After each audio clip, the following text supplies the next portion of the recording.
मराठा योद्धा मनोज जरांगे पाटील यांनी सुरू केलेल्या मराठा आरक्षण उपोषणा समरणार्थ नायगाव बाजार आज सकाळपासूनच कडकडीत बंद।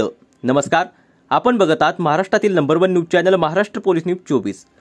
मराठा योद्धा मनोज जरांगे पाटील यांनी मराठा समाजाला आरक्षण मिळावे म्हणून लढा सुरू केला, परंतु शासन दरबारी मराठा आरक्षण संदर्भात कुठलीच भूमिका स्पष्ट होत नसल्याने मनोज जरांगे पाटील पुन्हा अंतरवली सराटी येथे आमरण उपोषण सुरू केले आहे।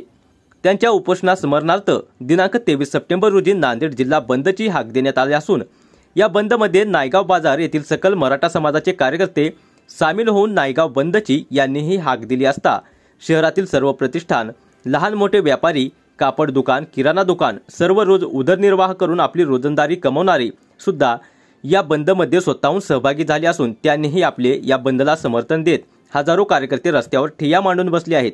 तर या बंदच्या दरम्यान कुठलाही अनुचित प्रकार घडू नये म्हणून नायगाव पोलीस स्टेशनच्या वतीने येथील पोलीस निरीक्षक कुंभार यांनी मोठा पोलीस बंदोबस्त लावण्यात आला आहे। महाराष्ट्र पोलीस न्यूज 24 साठी विभागीय संपादक रघुनाथ सोनकांबळे। अशाच नवीन अपडेट्ससाठी आता सबस्क्राइब करा महाराष्ट्र पोलीस न्यूज 24 या न्यूज चॅनलला। व्हिडिओ आवडला असेल तर लाईक, शेअर आणि कमेंट करायला विसरू नका। धन्यवाद।